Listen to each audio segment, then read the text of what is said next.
Hey, welcome to another episode of D Time with David Jackson. Today we're going to talk about friendship. Friends, how many of us have them? Joking.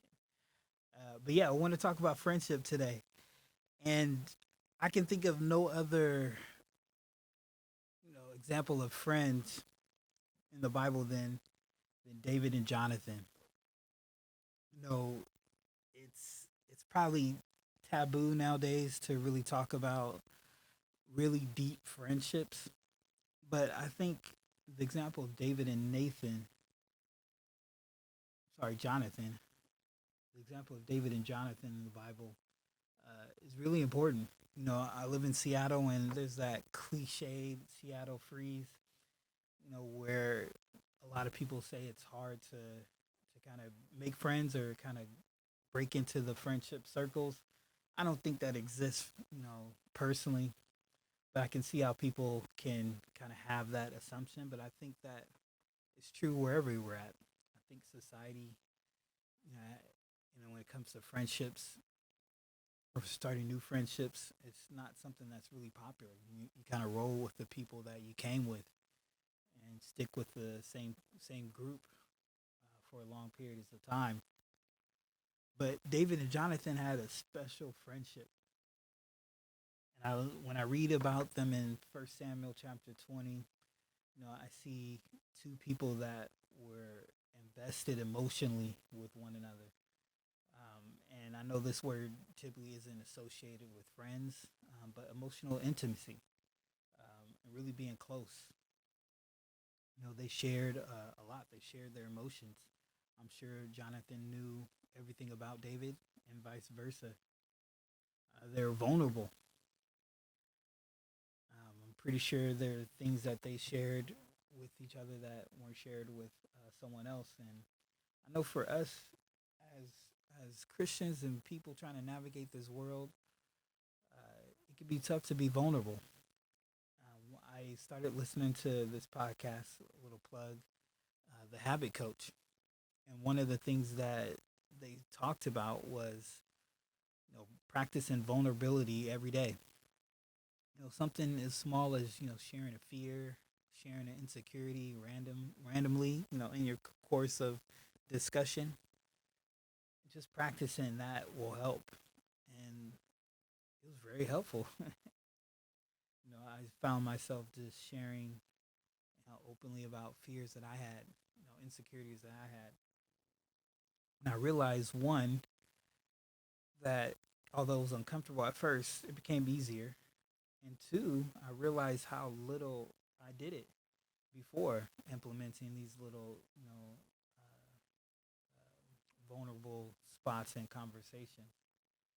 And I guess the challenge that I have for the viewers, or not viewers, the listeners, is to practice vulnerability, with people that you consider friends already, or just random strangers or acquaintances.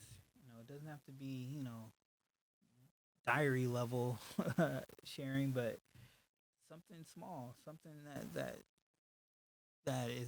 you think is an insecurity or you're afraid of, and see where that takes you. I think when it comes to our friendships, we need to get deeper. We need to share more openly about what's going on. You see the pattern of not pattern, just the revelation of so many people that have challenges with their mental state, and a lot of what they're dealing with is so internalized. I imagine, I'm no therapist, but I imagine if we're open a little bit more, it may be easier to get help. So my challenge for the listeners out there is to be vulnerable. Don't be afraid to ask for more friendships. Don't be afraid to be vulnerable about how you feel to your friends or acquaintances. Get open. Talk to people. Again, David and Jonathan, they had a special relationship, and whenever I read the passages about them, I think to myself, I want to have friendships like that. I think deep down we all desire deep relationships, and it's it's on us to take those steps forward. So be vulnerable, have those discussions, and see where it takes you. I'm excited just to hear feedback on this topic. If there's areas in friendship where you're struggling, send us a message, send us an email, comment on the podcast, share some things that may have helped you, and we'll see what happens. Um, Please stick around for part two. We're going to sit down with a friend of mine. You'll probably notice that we rib each other a lot. We make fun of each other, but he's a good friend, Michael Smith. We're going to talk about friendships in the Bible and just friendships in general, and maybe share some input and some advice from him that he can share with the listeners. So stick around. All right, welcome to D Time. I'm here with my very, very good friend, Michael Smith. We're going to talk about friendship today. We're on location, which is awesome, having some hangout time. So, Michael, welcome to the podcast, man. Good to be here, man. Appreciate you having me on. Took you long enough. I thought it'd be your first choice. Yeah, all right. Anyways, all right, so before we jump into the topic, man, take a couple minutes just to introduce yourself to those that may be listening. Okay. I'm Michael Smith. They was one of my best friends. I am a native of New Orleans, Louisiana. Go Saints, go Tigers. No, but Oregon has been my home now for the past 22 years. Born and raised in New Orleans. Been a Navy veteran, petty officer, first class. I have two amazing boys, Jaden, who's 20, and Dustin, who's 18. So, father. One of the best accomplishments God has blessed me with in life.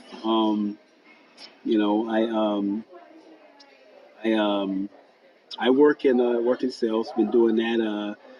About 15 years. I love doing that. Love sales. Love talking to people, and I coach football, youth football, and I do a lot of work with the church, just with children's ministry and the singles ministry, So I have definitely a strong relationship with God, and so yeah, that's me in a nutshell, I guess. I'm your out of yourself guy, or as you've always deemed me, crazy Uncle Mike. But yeah.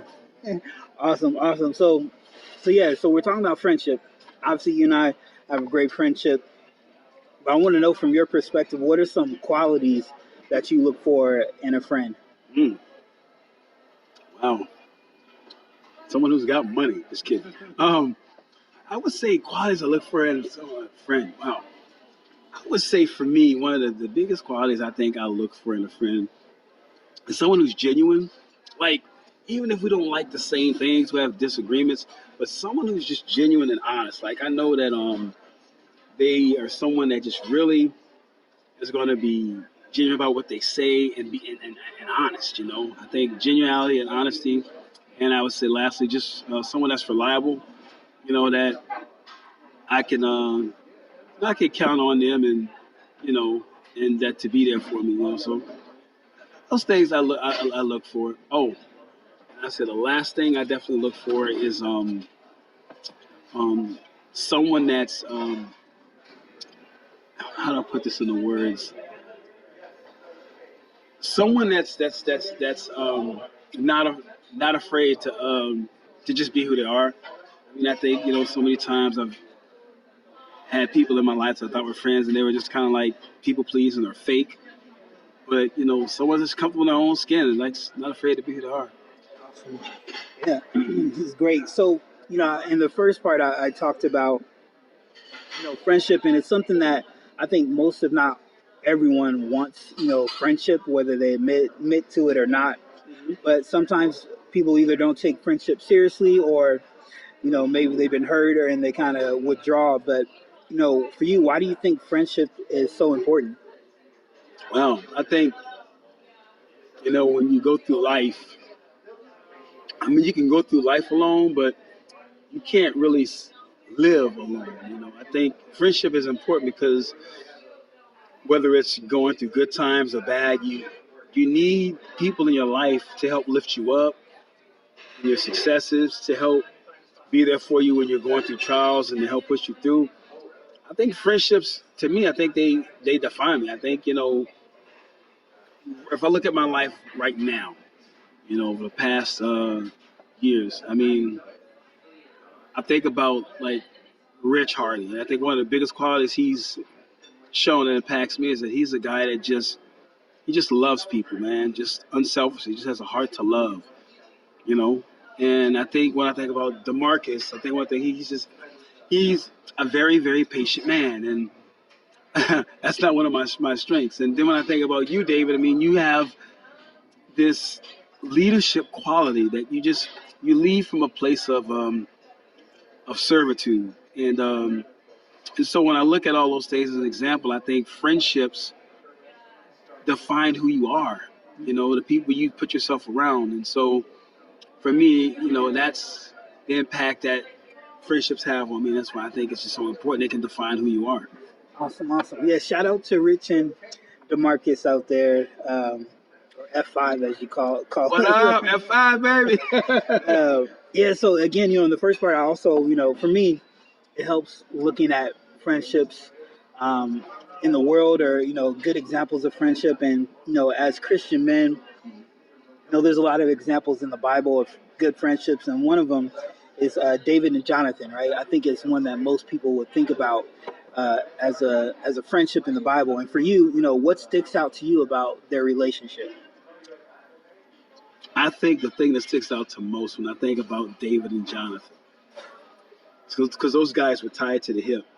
They had, I'd say, two things: their deep love for God, and they were loyal to one another to a fault. I mean, I remember there's a passage that says that when Jonathan died, David loved Jonathan more than that of a woman. And what he was talking about is that, you know, what I got from that was like there's an intimacy, obviously, a man has with a woman, and in a friendship between two men, there is an intimate bond in terms of, knowing your brother's strengths and weaknesses, um, to the point to where they know they can come to you for anything, but willing to fight with them um, through the good and the bad. And so I think when I when I think about David and Jonathan, I think they were just loyal to one another to a fault, and they had a deep respect and bond for God, which unified them. And so that's what sticks out to me. That's awesome. Now, I know, building friendships and just having friends isn't something that a lot of people are great with, or I don't think. I mean, there's probably some people that are just born just friendly and are good at getting friends. But for you, if someone were to come to you and wanted to learn how to build friendships or be a better friend, what advice would you give that person? Wow. Um, I would say, people have different personalities, you know, and obviously, some of your best friends are the complete opposite of you. Some of them are just like you. I would say, one, be comfortable in your own skin, and don't be afraid to get out of yourself. I think that's the biggest thing. You have to be, one of the things to make friends, you got to be willing to be out of yourself, and being able to put yourself in positions or situations where it may seem uncomfortable, but it's in those uncomfortable positions you get to learn about other people, what they're like, what makes them tick, and at the same time you learn about yourself. And I think,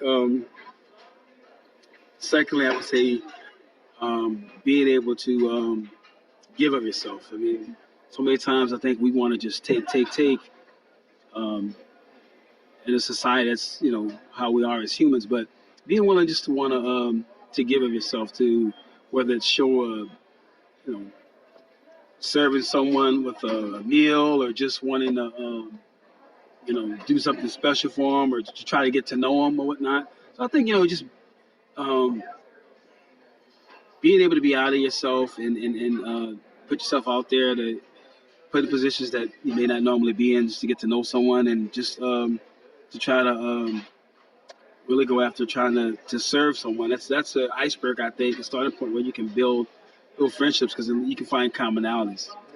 It's true. That's true.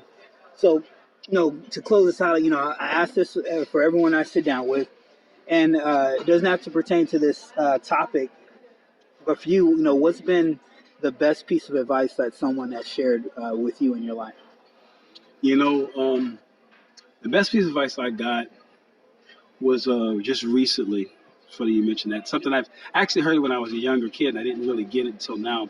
My mom just recently passed, and I remember my uncle said, "You have to always love and appreciate your family. You don't have to like your family. You don't have to agree with your family, but you have to love them because at the end of the day, we all we got." And what I took from that is that you know everyone's got family. Whether you're estranged from them, whether you're close knit, you really have to value your family because that is a gift that God gives to everyone. That is probably at times the most underappreciated gift. There's so much we can get from family: love and disputes, laughter and pain. Family gives you everything you want at the same time everything you don't want, and it's the best gift I got is that love my family even if I don't like them or not because at the end of the day they're all I got. So that's the best piece of advice I got. It's awesome. It's awesome. Well, yeah, Mike, thanks so much, man, for taking the time, man, and dropping your knowledge on friendship. I know that this is something that a lot of people struggle with. So for those listening, maybe you're great at building friendships, maybe you're not. But if you have any advice that you want to share, or even any questions, reach out to us. You can follow this podcast, D-Time Podcast, on Twitter and Instagram, or via email at dtimepodcast@gmail.com. Mike, thank you so much, man. Hey, man, thanks for having me on D-Time, man. Have me back anytime. For sure, for sure. Go Tigers!